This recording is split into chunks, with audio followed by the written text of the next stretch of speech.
안녕하십니까. 이어서 15번 문제를 보도록 하겠습니다. 자, 다음 설비 도면을 보고 각 물음에 답하시오 라고 합니다. 자, 그래서 일단 보시면은 윗부분에 3.3kV예요. 그죠? 고압이죠? 고압이고 밑에 단록이 있고 밑에 백큐um 서킷 브레이커 진공 차단기가 있습니다. 자, 그러고 나서 이제 쭉 내려오시게 되면 M이라고 해서 전동기죠. 그렇죠? 동력 부하가 있습니다. 근데 이제 지금 보시면 여기 위에 분이 3.3kV이기 때문에 이 친구는 고압 유도 전동기라고 볼 수 있어요. 자, 그래서 지금 첫 번째로 물어본 유형입니다. 도면에 고압 유도 전동기의 기동 방식이 뭔지를 좀 써보라고 해요. 자, 그럼 이때 저희가 유도 전동기의 기동 방식으로서 얘기할 수 있는 것은 뭐 여러 가지가 있습니다. 뭐 전전압부터 시작해서 감전압 기동부터 여러 가지가 있는데 여기 앞에 보자고요. 자, 전동기 전단 부분에 보시면 이렇게 코일이 그려져 있어요. 그죠? 이런 식으로 코일이 달려 있습니다. 거기에 대해서 이런 식으로 단자가 부착이 되어 있어요. 자, 탭이 부착이 되어 있죠. 그래서 이 친구는 저희가 탭이 붙어 있고 80%, 65%, 50% 이렇게 되어 있습니다. 그래서 주로 이제 우리가 생각을 하는 게 기동보상기법이라 생각할 수 있어요. 이때 기동보상기법이라고 하는 것은 저희가 단건 변압기를 사용하는 방식이죠. 단건 변압기를 사용하는 방식인데 단건 변압기 같은 경우에 변압기이기 때문에 1차 측하고 2차 측에 대한 구분이 있어야 됩니다. 그래서 탭이 들어가 있어서 저희가 이제 보통 단건 변압기를 생각할 수 있는데 이 친구가 뭐냐면 리액터 기동이에요. 그래서 리액터 기동. 그래서 이제 1번의 답은 리액터 기동이 됩니다. 실제 저희가 리액터 기동할 때도 어떻게 하냐면 리액터도 탭이 달려 있어요. 그래서 단건 변압기 탭이랑 똑같다라고 보실 수가 있겠습니다. 자, 조금 이제 애매한 문제긴 해요, 솔직히. 자, 명확하게 좀 더 표현을 해줬으면 어떻는가 싶기도 합니다. 자, 다음 두 번째가 이제 원문자 1에서 4까지 명칭을 써보라고 해요. 그럼 첫 번째 친구가 뭐냐면은 방금 저희가 얘기한 리액터 기동 부분이죠, 그죠? 그래서 여기 부분을 저희가 뭐라고 합니까? 라고 하면 모터 기동령이에요. 그래서 모터 기동령 리액터라고 보통 표현을 합니다. 그래서 모터 기동령 리액터라고 얘기하고요. 두 번째 친구는 여기 있어요. 자, 두 번째 친구 그리고 세 번째 친구 있는데 세 번째 친구를 보면 좀 답이 나와요. 세 번째 친구가 지금 보시면 짝대기 두 개 꺼져 있죠, 그죠? 요거보다 평행판 콘덴서에 따라서 저희가 만들어진 정전 용량에 대한 심벌이죠, 혹은 커패시턴스죠. 그래서 세 번째 친구가 뭐냐? 전력용 콘덴서입니다. 전력용 콘덴서는 저희가 부하의 역률 개선 목적으로 사용하죠. 그럼 이때 이 전력용 콘덴서하고 나란히 연결되어 있는 꼴이에요. 이 친구가 이제 뭐다? 직렬 리액터로 보실 수가 있겠죠. 직렬 리액터구나라는 거. 자, 다음 네 번째 친구입니다.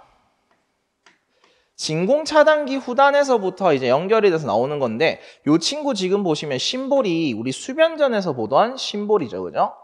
피레기 심볼로서 보실 수 있어요. 근데 지금 여기서 보셔야 될 건 뭐냐면 V12 후단에 발생했죠, 그죠? V12라고 하는 진공 차단기는 뭘 많이 발생하죠? 개폐서지를 발생시키죠, 그죠? 그래서 이때 개폐서지를 저희가 차단하는 목적으로 사용한 친구가 서지 업서버라고 해서 서지 흡수기가 있습니다. 그죠? 그래서 약호는 SA이고 명칭은 서지 흡수기가 되겠습니다. 자, 그럼 1번부터 이제 모터 기동용 리액터, 직렬 리액터, 다음에 전력용 콘덴서, 서지 흡수기 요 순이 되겠습니다. 자, 16번입니다. 자, 고압 선로에서 접지사고 검출 및 경보장치를 그림과 같이 시설하였다라고 해요. 그래서 A선에 지락사고가 발생했다고 합니다. 이때 다음 강물음에 답하시오. 단 전원이 인가되고 경보벨의 스위치는 닫혀 있다라고 합니다. 즉 폐로 상태라고 하네요. 자, 그래서 일단 보시면 요 유형을 저희가 이제 뭐라고 합니까? 굉장히 이제 관용도에 많은 거죠, 그죠? GPT입니다, 그죠? 자, GPT 유형이라 보시면 되겠고요. 자, 그래서 일단 나와 있는 게 삼선식이죠, 그죠? 삼선식의 6.6kV라고 얘기합니다. 그럼 삼선식의 6.6kV가 의미하는 것은 델타 결선이라고도 저희가 볼 수 있어요. 실제 배전솔로 부분이에요, 위에 부분은. 이 배전솔로가 있는데 이때 배전솔로로서 저희가 사용하는 것 같은 경우에는 보통 델타를 씁니다. 라고 보시면 되겠고요. 그럼 이때 이 삼선식 6.6kV인, 즉 6600V의 고압이 들어옵니다. 들어와서 이제 밑으로 나오는 형태가 뭐예요? Y 결선이죠, 그죠? 그래서 A, B, C라고 해서 Y결선으로서 나와 있는 친구구나 라고 보시면 되겠습니다. 즉 1차 측이 Y결선이다 라고 보시면 되겠고요.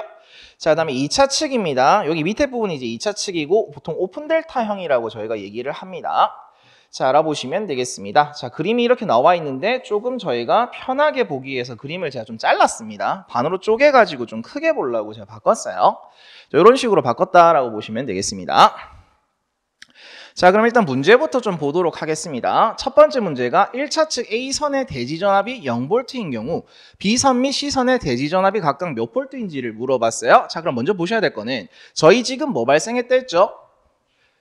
A선에서 지락사고가 발생했다고 합니다. 그럼 지락이라고 하는 것 자체가 뭡니까? 땅에 붙는 거죠, 그죠? 그럼 Y결선이었으니까 저희가 Y결선 잠깐 그려놓고 얘기해보죠. 자, 이런 식으로 Y결선이 있다라고 얘기했을 때, 자, Y결선 회로입니다. 그럼 여기가 A상, B상, C상이라고 저희가 표현을 한다라고 했을 때, 여기서 라지라고 표현했네요. 대문자로 표현했으니까 대문자로 써보죠, 저도. 자, 그러면 A, B, C의 형태가 된다라고 볼 수가 있겠습니다. 자, 그럼 일단 여기서 봐야 될 게 6.6kV로 들어오는 형태이기 때문에 실제 저희가 표현된 이 친구는 성간전압이에요, 그죠? 성간전압이 들어오고 각각의 이 Y결선 부분으로 들어오게 되면 이때 우리가 한 상의 부분에 대한 걸로 들어간다고 했을 때 이때 나오는 친구는 성간전압 6600V라고 하는 것에 대해서 루트 3이 나눠진 형태죠, 그죠? 상전압이니까 이렇게 보실 수가 있겠습니다. 동일하게 루트 3분의 6600의 형태가 된다라고 볼 수 있겠고요. 자, 다음 옆에 보시면 이제 PT 있죠, 그죠? 우리가 계기용 변압기라고 하는 PT 같은 경우에는 지금 보시면 6600에서 110의 형태가 나와 있거든요. 그럼 이때 우리가 PT는 어떻게 돼요? 상대상으로서 보셔야 돼요. 상대상으로서 들어가니까 실제 여기 있는 친구가 6600V이자 거기에 대해서 루트 3이 나눠진 형태. 그럼 여기 부분도 어떻게 돼요? 110V에 대해서 루트 3이구나. 이렇게 봐주시면 되겠습니다. 자, 이런 형태구나 알아보시면 되겠고요. 그러면 우리가 지락이 발생하지 않았을 땐 전부 다 루트 3분의 6600의 값을 가지는구나 라 일단 보실 수 있어요. 근데 여기서 지금 뭐가 발생했대요? 지락이 발생했다고 합니다. 어디서? A선에서 지락이 발생했다니까 A선이 땅에 붙어버렸구나 라고 보시면 되겠습니다. 실제 여기도 접지가 돼 있죠. 라고 보시면 되겠습니다. 자, 그럼 이때 우리가 지락이 됐습니다. 지락이 되게 되면 이때 이 부분은 대지와 연결이 됨에 따라서 전압이 0V가 되죠. 그래서 문제 1번에서 얘기한 게 뭐예요? A선의 대지전압이 0V랍니다. 이때 대지전압, Y결선 같은 경우는 접지식 선로의 형태로 표현할 수 있으므로 대지전압은 전선과 대지 사이의 전압을 저희가 표현합니다. 즉 상전압의 형태로 볼 수 있는 거예요. 그럼 여기서 A였던 루트 3분의 6600의 값이 얼마가 됐다? 0V가 됐구나 라고 저희가 보실 수가 있는 거예요. 자, 그럼 이때 여기서 보셔야 될 거는 B선과 그리고 C선의 대지전압이 얼마인지를 구해라고 하죠. 자, 그럼 여기서 봐야 될 거는 A선에서 지락이 났어요. 그럼 B선과 C선에서는 지락이 발생하지 않았습니다. 그래서 이걸 우리가 뭐라고 해요? 건전한 상이라고 해서 건전상이죠. 건전상의 대지전인 어떻게 돼요? 전위 상승은 어떻게 되죠? 루트 3배가 된다라고 하죠. 자, 이게 이제 전력공학에서 얘기하는 부분이죠. 혹은 여러분 이론에서 GPT 부분을 조금 언급을 하실 겁니다. 자, 간연도 풀이에도 있고 그 다음에 이론 부분에서도 원체 이제 자주 나오는 형태다 보니까 GPT를 좀 강조를 하셨을 거예요, 교수님들이. 자, 그래서 전전상의 전위 상승이 루트 3배 형태가 된대요. 그럼 이때 자, B선의 대지전압을 얘기하면 VB라고 뭐 예를 들어서 얘기해 보자고요.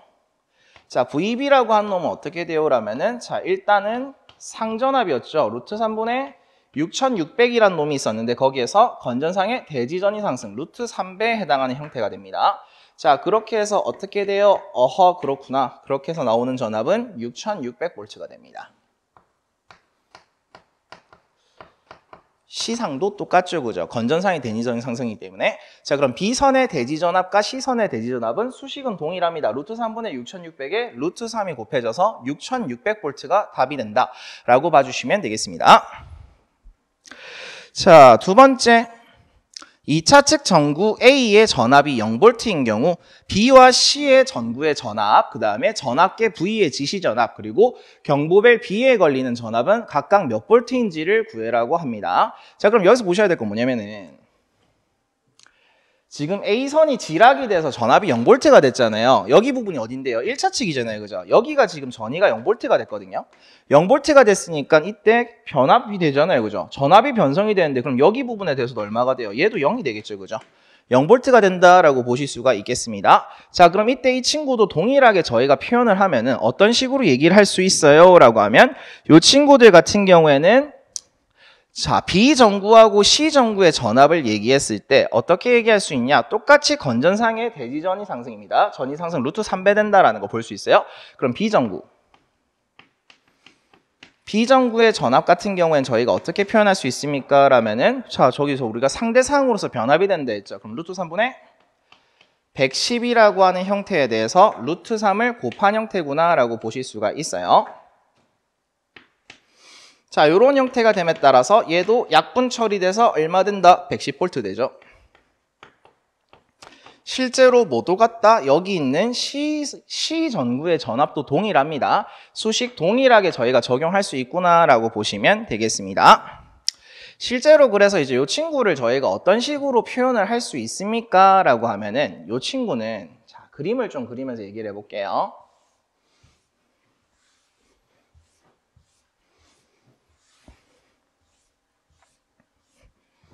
예를 들어서 저희가 평형삼상이라고 일단 얘기한다라고 했을 때 뭐 예를 들어 평형삼상이다라고 하면 자, A가 있고 자, 그리고 대칭삼상교류니까 위상차 120도로서 존재하겠죠. 그죠? B하고 C하고 이렇게 있다라고 볼 수 있겠습니다. 그럼 예를 들어서 VA, VB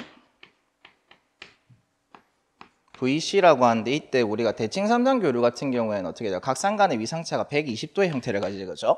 120도의 형태를 가진다라고 했는데 이때 저희가 각각의 그 상에서의 전압을 얘기하게 되면 이때 이 친구들이 전부 다 뭐냐면은 자, 여기 있는 전이 0을 기준으로 했을 때 위치가 나온다는 거죠. 그럼 이때 친구들의 수치가 얼마다? 루트 3분의 110이라고 보시면 돼요. 실제로 뭐 A 우리 1차 측도 똑같습니다. 자, 이런 형태가 된다라고 보실 수가 있습니다. 루트 3분의 110. 자, 근데 이제 여기서 A선에서의 지력이 발생함에 따라 우리 전구 A에서에도 전압이 0V가 되죠. 이 친구가 얼마 됐다? 0V가 된 거예요. 자, 그럼 0V가 되니까 이때 전위의 기준 자체가 어떻게 돼요? 라면 여기 있던 친구를 여기로 간다라고 보시면 돼요. 어디 기준? 여기 부분을 기준으로서 저희가 표현한다는 거예요.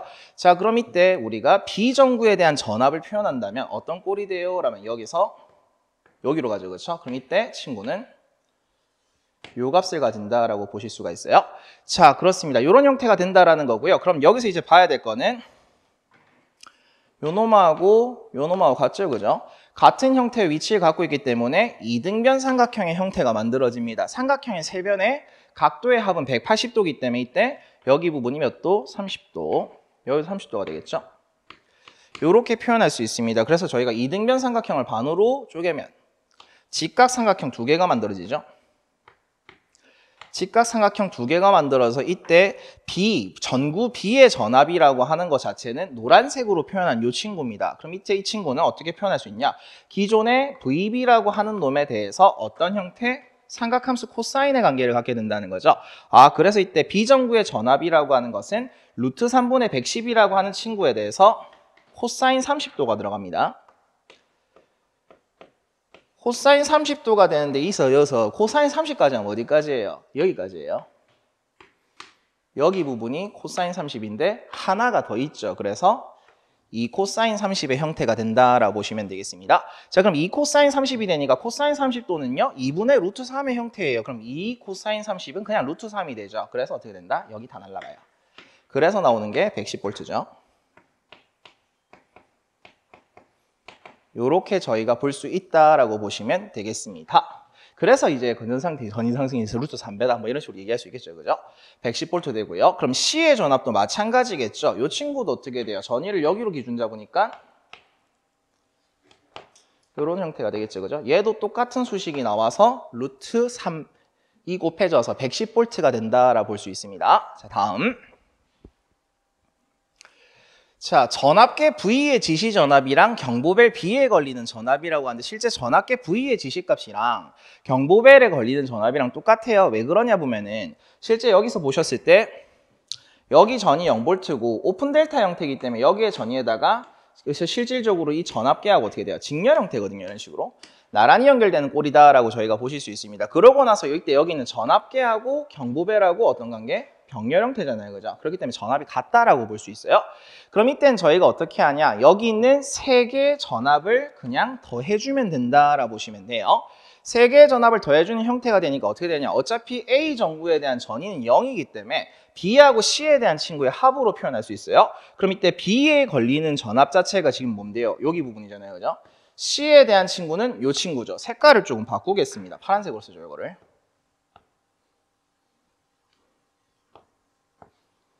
요렇게 된다 했을 때 노란 놈하고 파란 놈하고 더해줬더니 라고 보실 수가 있겠습니다. 아, 그럼 이때 노란 놈이 이만큼 가고 파란 놈은 얼만큼 가는가 저희가 한번 보도록 하겠습니다. 요렇게 가겠네요. 요런 식으로. 아이고, 그림이 안 나오네요.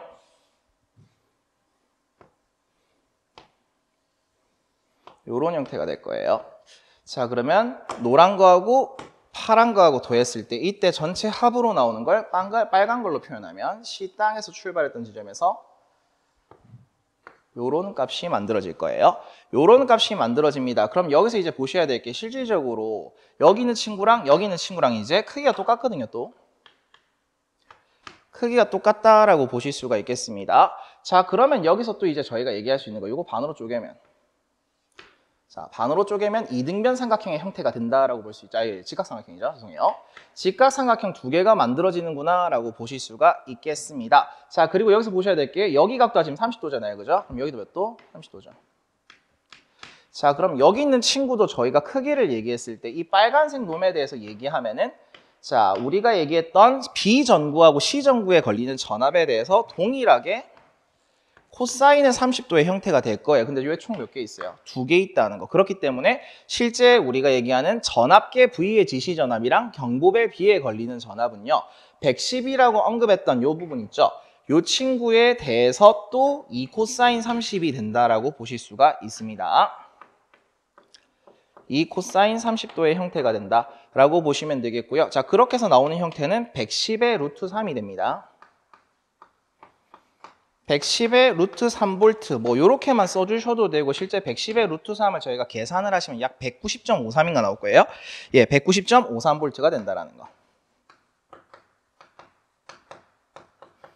요렇게 보실 수가 있겠습니다. 자, 그래서 저희가 이제 벡터도를 그려서 조금 얘기를 했는데 뭐 요게 좀 그렇다 싶으면 제가 좀 쉽게 생각하는 법을 좀 얘기할게요. 결론적으로 요 문제 유형이 자주 나오는 형태예요, GPT가. 자, 그럼 여기서 이제 봐야 될 게 뭐냐. 실제 마지막으로 이 전압계의 지시치나 경보벨에 걸리는 전압 자체는 뭐냐면요. 고장 나기 전에 3배예요. 고장 나기 전에 3배다라고 보시면 됩니다. 요 놈 자체가. 고장 전 전압의 3배예요. 3배.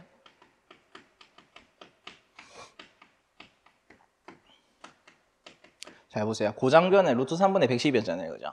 루트 3분의 110에서 루트 3 곱해가지고 110이 됐어요. 그러고 나서 또 저희가 루트 3을 곱한 형태가 되니까 루트 3 곱하기 루트 3이 돼서 결론적으로 3배가 된다라는 거. 아, 그래서 고장 전에 전압이 있으면 그 친구에 대해서 3배가 곱해진 형태구나 라고 생각을 해주시면 되겠습니다.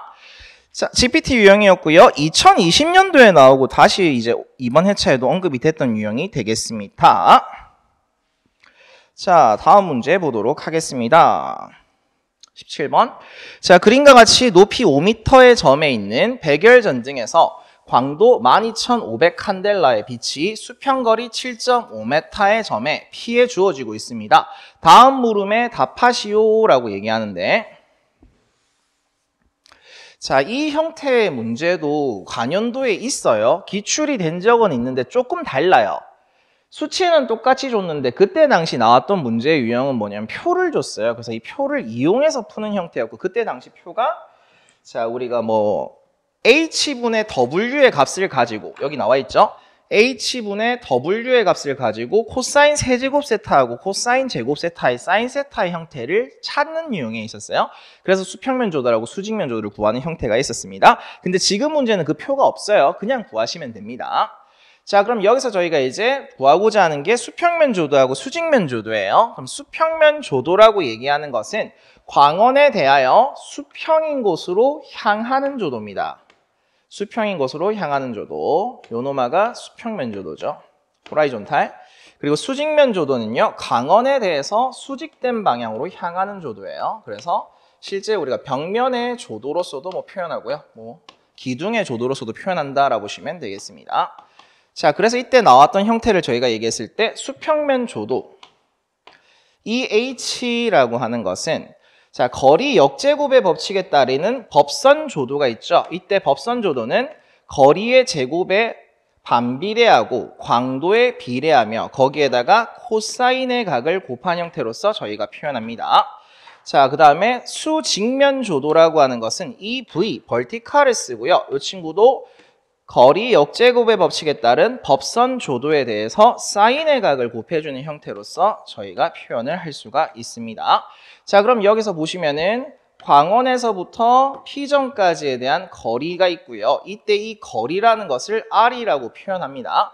그리고 이때 광원의 수직된 방향으로 P점까지에 대한 각도 세타가 언급이 돼 있다는 거예요. 그럼 여기서 저희가 코사인 세타하고 사인 세타를 도출할 수 있겠네요. 자, 그럼 먼저 저희가 거리를 한번 도출해 보도록 합시다.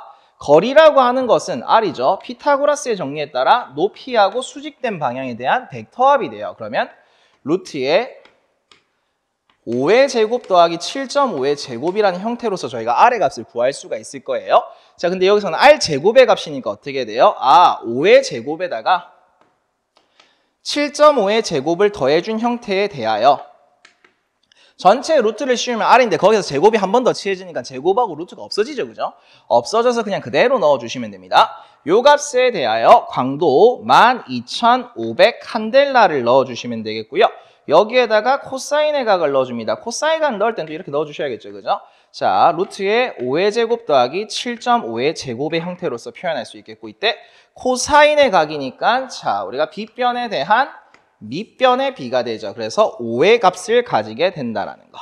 이렇게 해서 저희가 수평면 조도의 값을 구할 수가 있습니다. 이때 수평면 조도를 저희가 계산을 하시게 되면 85.34가 나와요. 85.34럭스가 나옵니다. 자, 그럼 수직면 조도는요. 다 똑같은데 코사인 세타였던 게 사인 세타로 바뀌는 것밖에 없죠. 그러면 5의 제곱 더하기 7.5의 제곱에 대해서 12,500 칸델라가 들어갑니다. 거기에서 사인 세타 들어가니까 거리 똑같습니다. 5의 제곱에 7.5의 제곱 더한 형태에 대해서 자, 코사인 세타는 5의 비율을 쓰니까 사인은 7.5의 비율이다. 이렇게 저희가 계산을 할 수 있겠네요. 이와 같은 형태로서 저희가 답을 내게 되면 128.01 럭스가 돼요.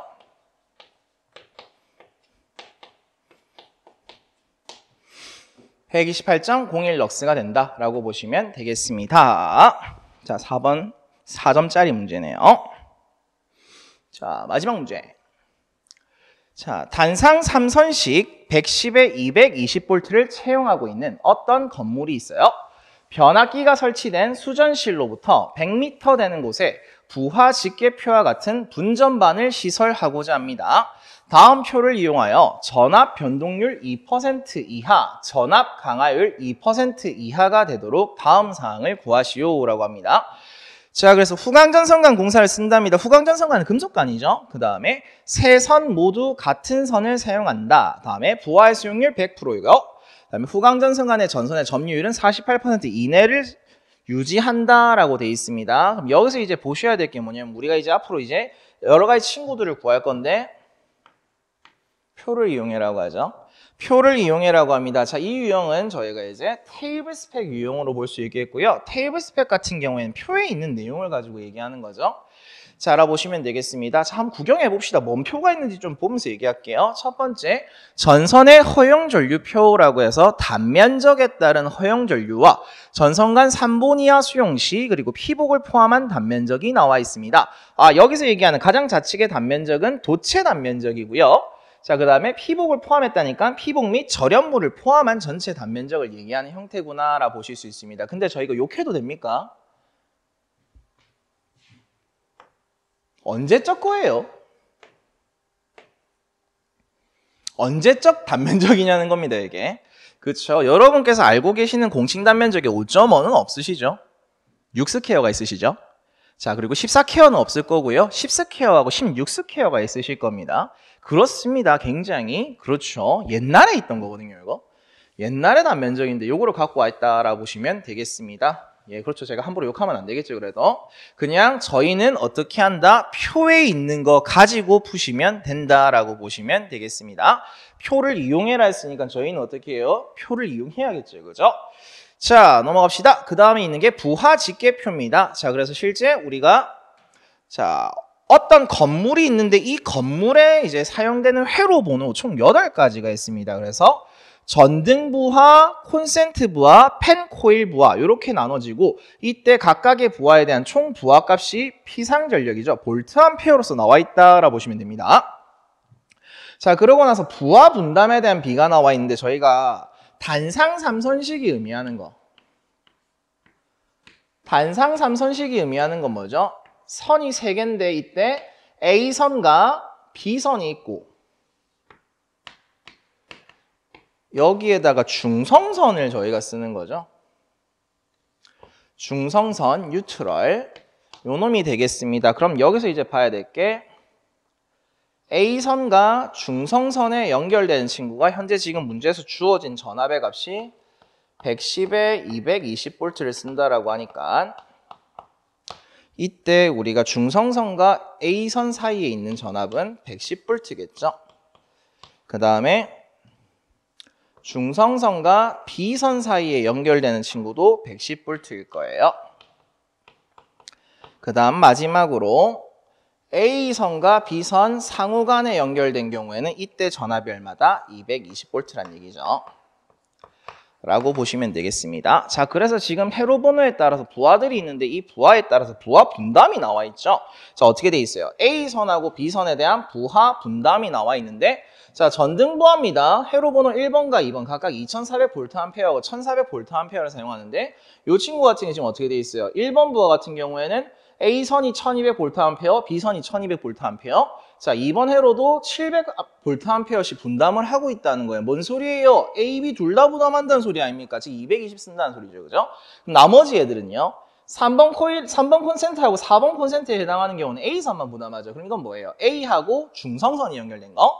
그 다음에 5번하고 6번 회로도 마찬가지로 콘센트입니다. 그래서 600과 1000인데 이번에는 B선만 공급을 하고 있죠. 즉 B선과 중성선이 연결된 거예요.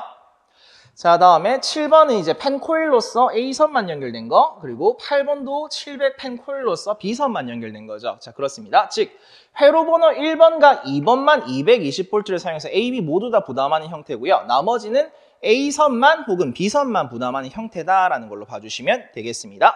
자, 그래서 그 밑에 보시면 합계도 나와 있죠. 9200에 5000에 4200. A가 부담하는 값 5000, B가 부담하는 값 4200. 총 부하 설비 용량이 9200이구나 라고 보시면 되겠습니다. 자, 그 다음 나와 있는 게 이제 후광 전선간의 규격이 나와 있습니다. 실제 후광 전선간은요, 우리가 내경, 즉 안찌름에 가까운 짝수의 값으로서 규격을 선정을 합니다. 그래서 16부터 해서 104까지 총 10가지의 규격이 있고요. 후광 전선간은 별도로 저희가 알파벳 G를 사용합니다.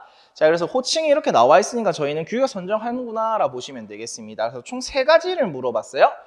자, 요런 유형의 문제 같은 경우는 보통 문제가 한 5가지 정도 나오는데 이번 3가지 정도만 나와서 굉장히 좋습니다. 그래서 첫 번째로 저희가 구하는 게 간선의 공칭 단면적을 구해라고 얘기합니다.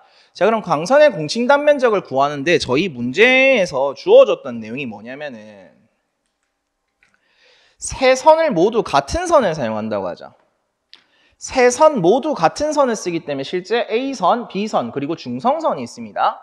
그래서 저희가 지금 중성선에는 지금 고려를 할 수가 없어요. 왜냐면 중성선에 언급이 없거든요.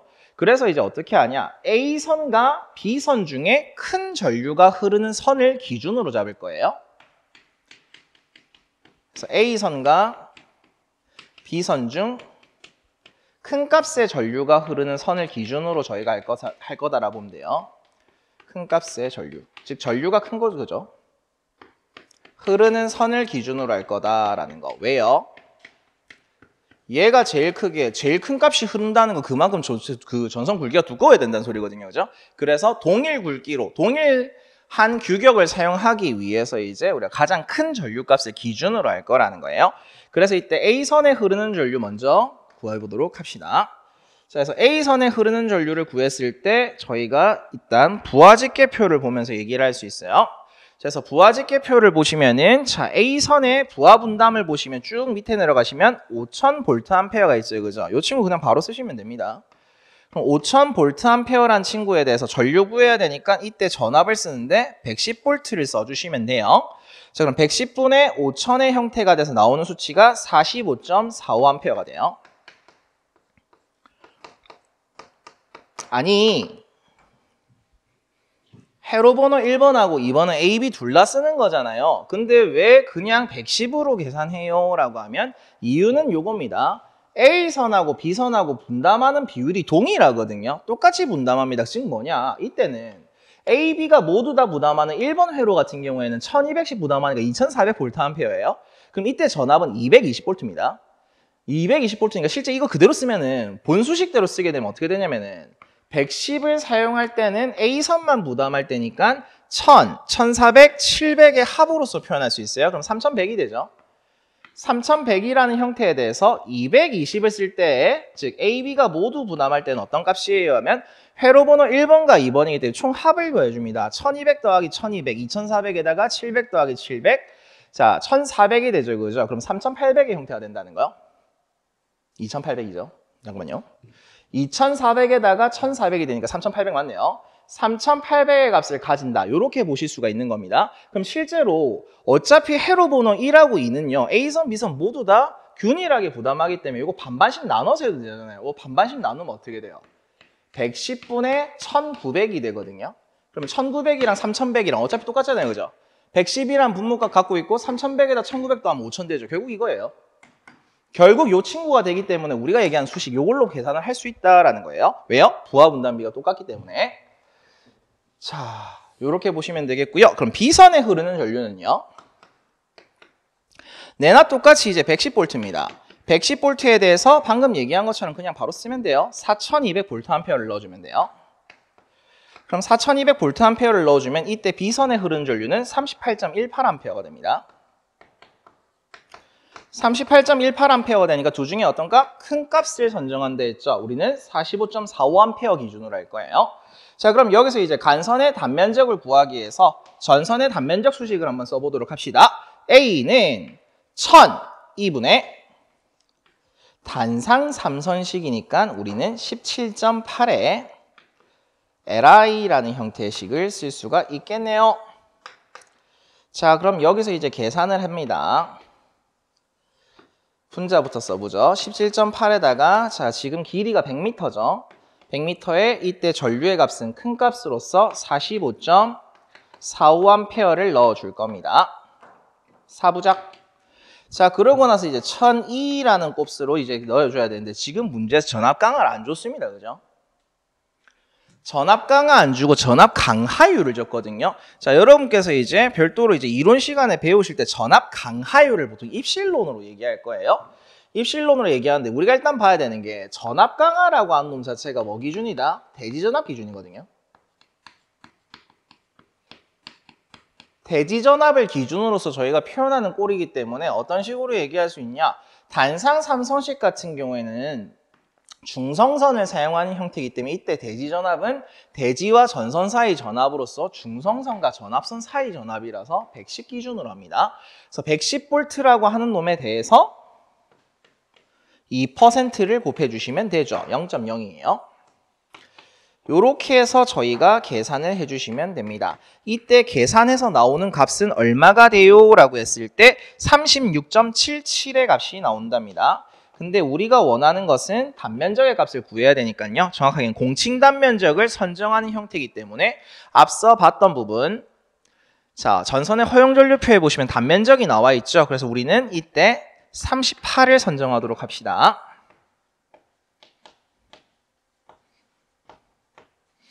자, 즉 38 스퀘어가 답이 된다라고 보시면 되겠습니다. 38 스퀘어 자, 두 번째 문제. 후광전선 간의 호칭을 표의 규격에 따라서 구해라고 합니다. 자, 그럼 일단 후광전선 간에 대한 규격을 구해라고 하는데 일단 저희가 봐야 될 건 뭐냐면은 후광전선 간 공사를 한다 했고 후광전선 간 내 전선의 점유율을 48% 이내로 유지한다고 하는데 요게 지금 저희가 작년에 규정이 바뀌었죠. 금속 간의 전선을 인입할 때 즉 인입할 때 이제 우리가 전선의 피복 절연물을 포함한 전체 단면적이 자, 관 내부 단면적에 대해서 48% 이하가 된다는 건 동일 굵기의 전선을 인입하던 시절이에요. 다른 굵기일 때는 32%였습니다. 지금 현재는 얼마다? 3분의 1이에요. 그냥 3분의 1을 하는 것이 바람, 3분의 1 이하를 유지하는 게 바람직하다라는 말로 저희가 표현을 합니다. 근데 요거는 지금 문제 그냥 줬으니까 그냥 따라가면 된다라고 보시면 되겠습니다. 자, 그럼 일단은 저희가 봐야 될 게 후광전선간은요. 일단 규격이 나와 있으니까 자, 호칭이 나와 있죠. 그렇죠? 그럼 일단 두 번째. 후광전선간은 금속간의 일종으로서 앞서 잠시 언급했던 것처럼 우리는 안찌름, 즉 내경이에요. 안찌름에 가까운 짝수의 값으로서 선정하기 때문에 이때 저기 나와 있는 수치들이 전부 다 지름이라고 보시면 돼요. 지름 D라고 생각하시면 됩니다. 자, 그럼 지금 여기서 봐야 될 게 어떤 형태냐? 금속 간의 단면적에 대해서 48% 이내를 유지해야 되는 것이 뭐냐면은 전선의 피복 절연물을 포함한 수치예요. 자, 그럼 저희가 다시 앞으로 가서 자, 앞서 저희가 38스퀘어로서 선정을 했어요. 그럼 38스퀘어의 부분의 가장 끝부분을 보시면 피복을 포함한 단면적이 121mm 제곱이라 되어 있습니다. 아, 그럼 이때 121mm 제곱이라는 것이 38스퀘어라는 도체 단면적에 대해서 피복 포함을 한 거예요. 이 친구가 총 몇 개? 3선이죠. 단상 3선식이니까 3선이 들어갑니다. 그럼 이 친구 자체가 금속간 내부 단면적에 대해서 48%가 돼야 되니까 어떻게 되냐? 48%를 곱한 형태이기 때문에 0.48의 형태가 되고요. 거기에 대해서 저희가 금속간은 원형의 값을 갖고 있기 때문에 지름으로서 저희가 표현하면 원주율에다가 4분의 D의 제곱이다라는 형태로서 얘기를 할 수 있어요. 4분의 D의 제곱이라는 거. 그럼 이때 이 친구가 어떻게 돼요? 121 곱하기 3 자체가 0.48 곱하기 파이 4분의 D 제곱값 이하가 돼야 되죠. 요런 형태가 돼야 돼요. 이하가 돼야 되는 형태이기 때문에 우리는 그냥 같다라고 생각을 하고 풀어줄 겁니다. 그럼 여기서 D라는 값을 구해야 되니까 먼저 자, 지름 D를 기준으로서 표현하면 D 제곱이라는 놈은 이래서 4분의 0.48 파이가 반대항으로 넘어가죠. 그러면 자, 분모에 0.48 파이라는 놈이 될 것이고 이때 분자에는 4에다가 121 곱하기 3이 되겠죠. 아이고 좁아라.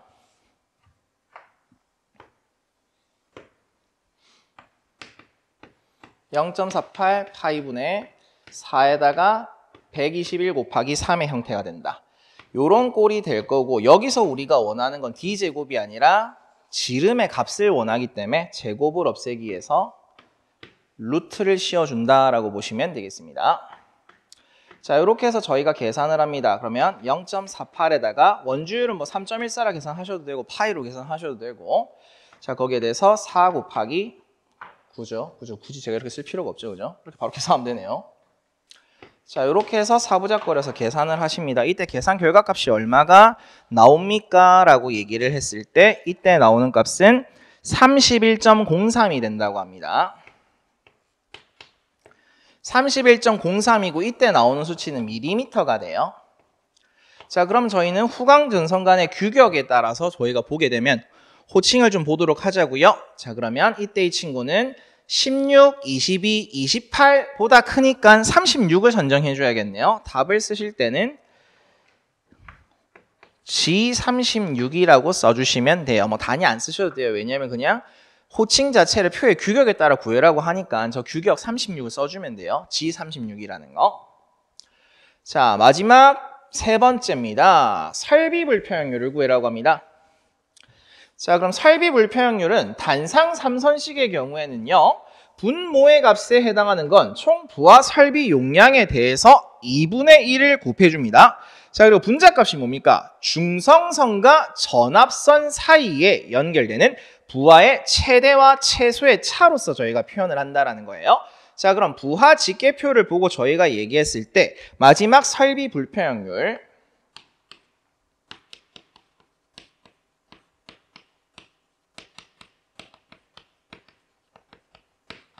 자, 이 경우에는 처음에 자, 분모 부분에는 총 부하 설비 용량이 들어가니까 이때는 지금 총 부하 설비 용량이 나와 있죠. 9200 있죠, 그죠? 그럼 9200 볼트 암페어예요. 9200 볼트 암페어에 대해서 단상 3선식이니까 2분의 1이 되죠. 자, 3상일 때는 어떻게 돼요? 3분의 1이죠, 그죠? 자, 그러고 나서 이제 분자에 들어가는 건 중성선과 전압선 사이에 연결되는 부하예요. 중성선과 전압선 사이, 즉 회로 번호 1번하고 2번은 중성선과 전압선이 아니죠, 그죠? 전압선끼리 연결되는 형태이기 때문에 이 친구들 빼고 계산하셔야 돼요. 요거 빼고 계산하셔야 됩니다. 아이, 네, 넣고 계산했는데 넣고 계산해도 나오는 답 똑같은데요? 맞아요, 답 똑같거든요. 근데 틀렸어요. 계산 과정이 틀린 겁니다. 그러면 이유는 전압선과 중성선 사이에 부하를 써야 되기 때문이에요.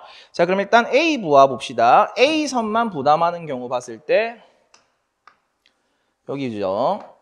1000, 1400, 700.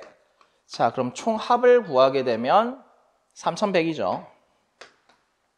자, B선 봅시다.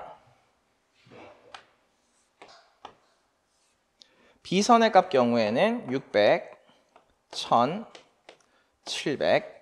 자, 이렇게 됐습니다. 2300이 되네요. 그럼 이때 큰 값과 작은 값의 차로서 표현합니다. 그래서 3100 마이너스 2300이라 하셔도 되고 아니면 그냥 다 쓰셔도 됩니다. 1000에 1400에 700이 더해진 A입니다. 요것과 차로 표현되는 게 B에 연결된 걸로 600, 1000, 700이죠. 700이다. 요렇게 써주셔도 무관합니다. 이게 오히려 정확한 거죠. 요렇게 해주시고 100분율로 나타내 주시면 됩니다. 요렇게 해서 저희가 계산을 하시면 17.39%가 돼요. 17.39%가 되고요. 자, 그러면 답은 17.39입니다. 그럼 여기서 제가 질문하고 싶은 건 양호한가요? 양호하죠. 단상 3선식은 몇 퍼센트? 40% 이하까지는 이제 양호한 걸로 보죠. 라고 보시면 되겠습니다. 자, 이렇게 해서 저희가 이제 2022년도 3회차 전기기사 실기 문제를 좀 다 풀어봤어요. 자, 그래서 문제 유형들은 대부분 다 좀 간단하게 나왔다라 보시면 되겠습니다. 자, 그래서 이제 요거 보시고 이제 참고하셔서 이제 학습을 계속 하시면 되겠고요. 저희는 다음에 또 뵙는 걸로 하겠습니다. 여러분의 합격을 기원합니다. 감사합니다.